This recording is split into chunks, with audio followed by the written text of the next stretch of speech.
Hey everyone, welcome back to the channel. If you're new here, my name is Rhiannon, and this is the second installment on my Witchcraft beginner series. I had realized that I did not go into depth with this beginner series. I have beginner videos kind of peppered throughout my channel. However, I did think that having them all in one spot would be a good idea. So this is video 2. First one, I was talking about how to start your beginner witchcraft practice and kind of where to get your bearings. This video is all about altars. In today's video, we'll be covering what an altar is, different types of altars, as well as can you share your altar. We'll also cover how to use an altar as well as where you can place your altar in your home. Also, I'll go over what goes on a witchcraft altar, what does not go on an altar, as well as how I personally work with my altars. So first off, what is a witchcraft altar? Now, of course, you don't have to have an altar in your witchcraft practice. Not everyone does. But a witchcraft altar is a sacred space that you designate for your personal practice. This is not just a witchy workspace. This is also something that gets confused a lot. I'm currently at my witchy workspace. This is my desk. I have my computer here, my supplies here. I do journaling and doodling here. I also do my spellcraft here. But an altar behind me is different. An altar is a place where I'm working with a specific spirit. And that is the difference between a witchy workspace and a witchcraft altar. An altar is where you form a connection to some type of spirit of some sort. An altar is a place of worship and remembrance. This can take place in a deity altar or in an altar of remembering your family and friends, in a familial altar of some kind, or an ancestor altar. It's also a place for grounding and centering. This is a place that I go every morning when I want to pull my cards and I want to sit with my spirits and kind of reconvene for the day. This is also a place for building of personal power. This is a place for me that I find as I grow and work with it, it increases gradually over time and becomes a source and a resource for me for my personal power to grab. If I'm feeling low energy, there's always energy kind of hovering in and around that area for me to tap into. Now, there are different kinds of altars. Now, this is definitely not going to be a comprehensive list of altars that you could have. But these are just some ideas. Definitely explore and do your own research. But a couple of altars that you can think of are, 1, the Wiccan or ceremonial altars. These consist of a male and a female deity a lot of times, and then there is earth, air, fire, water representations, working with the spirits of the elements and the spirits of the deities that are chosen. Then there's just specifically elemental altars. I love these. I like to work with these when I'm trying to tap into a specific element that maybe I feel a little bit low on in terms of energy. There's self-care altars. I've had this in the past where I've had one in my bathroom, and it was a small little makeup altar where I had all of my skincare and personal effects, where I've charmed my lipsticks and stuff like that. That one is super fun to do. I highly suggest. We also have seasonal altars. There's also a dog barking in the background. Please ignore it. I can't do much about it. Sorry about that. So seasonal altars are great where it really helps you to work with the spirit of the season. It helps me to really tap into the time that I am currently in. For me, I am definitely not much of a summer person. I'm definitely not much of a winter person. So it helps me recenter and appreciate the season that I'm in. And also find ways to learn from those seasons, the lessons that they have to teach. Because if you really focus on them, there is definitely things that you can find that you can learn from them. There's also kitchen altars. Lots of kitchen witches use these. I've always wanted one, but I definitely feel like I can't keep my kitchen clean enough to feel comfortable doing that as a consistent thing. So maybe if I continue to become very good at keeping my kitchen organized and tidy, maybe I will have one of those. I would love to have an altar dedicated to Hestia in my kitchen, specifically because that would be the hearth of my home. And then we also have, of course, secular or non deity altars. These are just altars where maybe you're dedicated to your personal practice. Maybe you're dedicated to your music. Maybe you're dedicated to your art or a humanitarian project that you're passionate about. I've had one in the past for the LGBTQ plus community. I do that quite often. I'll just set one up, and when I feel like they need a little extra support, I love to dedicate a space for them. Then comes the question, can I share my altar? Now, a lot of people don't think that you can share your altars. And it really depends on your belief system and what you're comfortable with. Perhaps maybe you would only feel comfortable sharing your altar when it is not an active setup. Like, for example, in the past, I have shared altars. If I can find photos, I'll pop them up here. These are not currently in an active state, so I feel comfortable sharing them. But then there's this one here where it's dedicated to my practice, but also my online community and what I'm doing here on YouTube. So this one I'm totally fine sharing with. And others feel like that's not at all something that they're comfortable with. So I feel like that is something that you have to decide on your own. Maybe experiment and see how you feel. If you feel like maybe you're getting any type of like psychic attacks or anything like that, maybe look at protections and doubling down on those a little bit more. But I find it enjoyable to share my altar, and it's something that I definitely will continue to do. I love the inspiration of it, and I don't think there's anything wrong with it. If you have protections on your altar, if you have protections on yourself, I honestly don't think that it's an issue. I really just think it's a personal preference, so I wouldn't be coming down on people for sharing their altars. Definitely just let them do their thing. If it's not your own vibe, that's totally fine. So I would just say do what feels right for you. Now comes to the topic of how do you use an altar? There are many different things that you can do. One, of course, it's dedicated to a specific purpose. So I don't put anything on there that is not related to it. My phone doesn't go on there. My car keys don't go on there. My wallet does not go on there unless I'm working on a money working specifically. Unless it's pertaining to this specific goal, it's very secret space. It's very segregated in terms of what I put on there. I won't be putting my drinks on there or anything like that. Now, you can use this as a place for meditation and grounding. I've had experiences in the past where I would just come, pull a tarot card, and meditate on it and just try to focus and use it as a place of anchoring myself. This is, of course, a place where you can do spell work. Now, you can do spell work on your altar, or you can do it on a working space that is designated for it. I do both depending on the ritual. If it's something that's completely not pertaining to my specific altar space and I don't have one set up, I will do it on my working space, and that's totally fine. I know there's a witch that I used to follow. I don't think she's even online anymore. I wish she would come back. I actually really love her and her content. But the Holly Witch, I think is what her name is, she never had an altar set up. She just worked off her kitchen table, and I love that. There's a sense of freedom for it. I wish I had the space to be able to designate an entire kitchen table for that, but I am in a small condo. That's not something that I can afford to do. So keeping a small little office space is perfect for me. Now, this is also a place where you can house your tools and your supplies.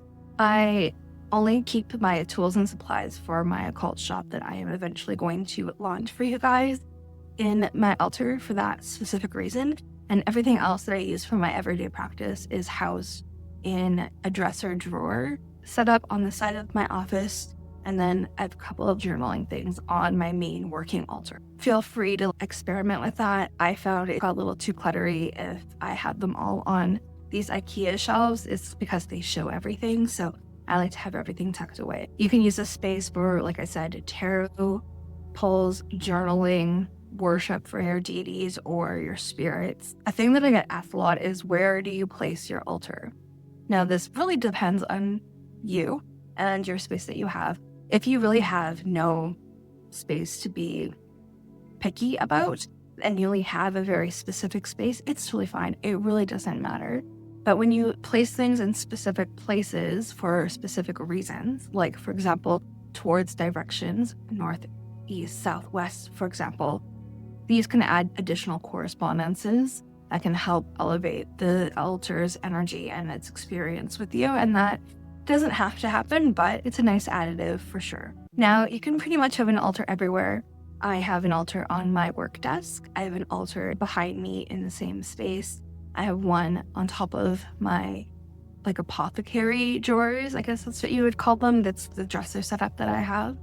And then I'm eventually hoping to put a money altar on my main table where I kind of usually put my keys and stuff like that. I want to redo it, put like hanging hooks for my keys and all those kind of things. And then just have a money altar for the home right on like in front of the front door. Just because feng shui ways, it does definitely work. So I would love to have that on this little tiny table setup I have here. If I have time, I'll slot in some videos of that space. You can also have your altar outdoors. This is something that I thoroughly enjoy when I'm able to do that. I'll set up a temporary altar, maybe on a tree stump or below a tree or at the edge of a river. Of course, I'm going to keep it very simple and minimal, and it may even just be a space that's blessed that I come to and bring my supplies and then leave nothing there other than an offering that won't hurt the environment. That's definitely something that's very important to me, to not disturb the space that's outside. But if you have a great space that is in like your backyard, this is a great option where you can set up like a more permanent style altar where you visit for your deities and visit nature spirits and stuff like that outside. Currently in the painful process of trying to turn one of our decks upstairs into an outdoor garden altar space, but I'm currently battling with pigeons who are wanting to roost in my deck area, and without wanting to disturb nature, I definitely don't want pigeons like nesting on my stuff. So we'll see, maybe if I win the battle this year, we'll be able to have that as like a sacred space, but for right now, I'm just trying to establish some type of garden space. Another space that I think not many people give enough credit to is our minds. Our minds are an excellent space for our practices. This is where I built my entire like astral palace, where I have everything I would ever really need. If I couldn't have any physical tools, I know I can do mind magic, and it works amazingly every single time. That was actually one of the first things that I manifested with through my witchcraft practice, was with a form of mind magic. So you can set up an astral altar in your mind palace and have a place for yourself to practice and have an unlimited amount of tools at your disposal. And I find they work just as well as physical objects, as it is an imagery-based correspondence for me. So it really doesn't make a difference. If I don't own an object, say for example, a carnelian crystal, I'll go into my mind palace and create that in there. And visually, I'll see that I have that object, I'm able to use it, and it still works just as well for me. I can feel the energy as if I was holding a crystal of myself. You can place, like I had mentioned earlier, your altars facing cardinal directions, like east or north are most common for most altars, but it depends on what you're trying to work with as well. So really kind of weigh that out. So the next question that I encounter most often is, what goes on a witch altar? So it really depends on you and your practice. Everyone's practice is going to be different. Are you a pagan-informed witch? Are you just a secular witch who does not have any type of religion tied to them? Are you a folk witch? Are you ceremonial? Are you a witch at all? And are you just some type of practitioner?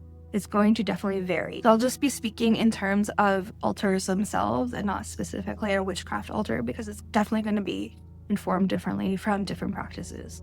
But as an example of my own practice, I'll give you some ideas that I've had in the past and also still currently use. I have deity statues. Like, for example, I have Artemis on my altar here. I also have photos there. You can use candles as well. You can have Wiccan tools, for example, if you're a Wiccan. Chalices, wand, athe, and pentacle are all tools that are on a traditional Wiccan altar. You can, for example, on a seasonal altar, you could have autumn leaves. You can have deeper colors of like orange and burgundies, and maybe set up an ancestral altar for going into the fall time, for example, or like apples, for example, for the harvest. That's, for example, for my ancestral tea altar. I'll definitely put down in the show notes below. You can check out my ancestral altar tour, as well as my Samhain altar tour. And I think I have another one as well. So I'll just put the playlist down below. Definitely check that out for inspiration. You can add your cauldron, your book of shadows, herbs. You could have charmed jewelry, for example, bones or puppets, any of the tools that you use on a regular basis.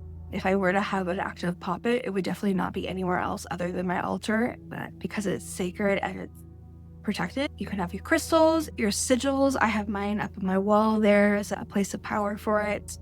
Offering bowls as well. I have a money bowl on my altar there. Seasonal decor. You can have your active spells there as well. And of course, if you choose to, an altar cloth. For me, I don't like an altar cloth. I find it just adds a bit of clutter to things. And I really like that black sleek look to just be clean. I just keep it nice and dusted and organized, and it's way better for me. But those are some ideas that you can have there, kind of play with different things. In the past, I've had feathers. I've had little different charms that I've created, and I would hang them above my altar space. I had, I guess, what you would call dreamcatcher inspired little charms, but they definitely weren't dream catchers because that's from a different practice entirely. But they would be woven together with twine, and it kind of made this spider web like looking vibe. I really like that. Now, how do I work with my altars? So when I'm actively working with my altars, I have almost every day of the week bolted down for something. So my money altar is always works and fed on every Thursday. So Thursday is the day of prosperity. It's Jupiter's day, so I'm always going to feed and petition my money bowl or do any type of money working on that altar.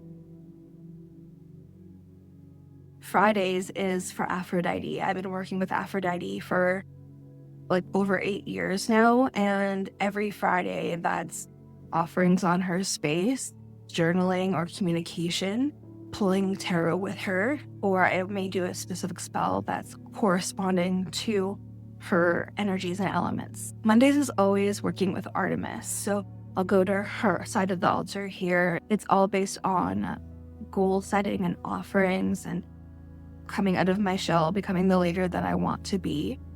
My ancestral altar I work with mostly only during the autumn season to the winter season, just because I find I'm a little less busy in terms of spiritual work that I'm trying to actively have come to pass, so that I'm able to more come in with myself and actually work with the spirits a little bit more. However, I did do a video on working with your ancestors, more of a year-round thing, and that has definitely been a cool mind shift for me, and I definitely recommend it. I've been doing it all this year, and I do definitely resonate with that as well. It's just I definitely wouldn't be able to have as an elaborate setup as I normally do. And then eventually when I get my garden altar set up, that is definitely going to be where all my witches herbs are going to be grown for my own personal practice. I eventually want to be able to be more sustainable in terms of where I get my resources from and be able to supply my own practice for the majority of the herbs that I practice with.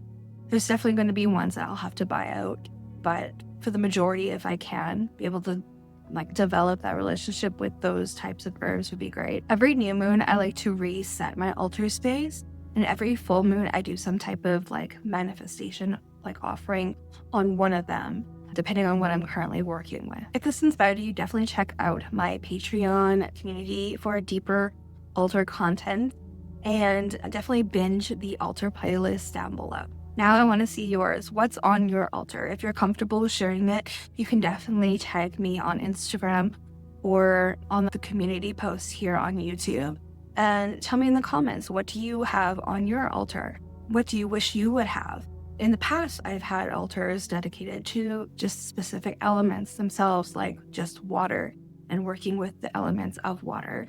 That was really fun. And in the future, I'm definitely going to be having an altar towards working with mermaids and sirens and undines.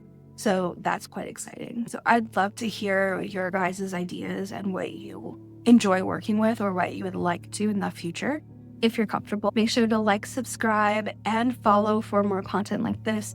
And definitely share this for other friends and family that resonate with these kinds of practices so that our community can grow. And as a little teaser here, our next video that's coming up, I think on Monday, is going to be the top 10 witchcraft books for beginners.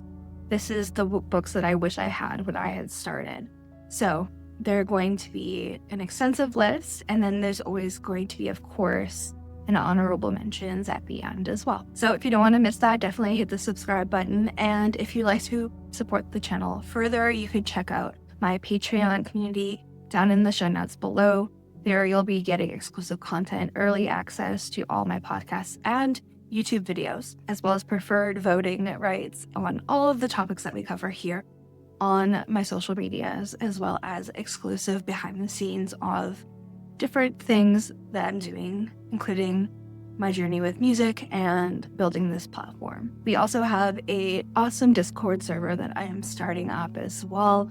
I am in the very beginnings of building it up, but that's going to be an excellent place where you'll have direct access to me to be able to ask me questions and share your practices and build a community of like-minded friends. So I'm super excited to build that as well. With all that said, my loves, that is the video for today. Definitely make sure to subscribe, and I will see you in the next video. Bye.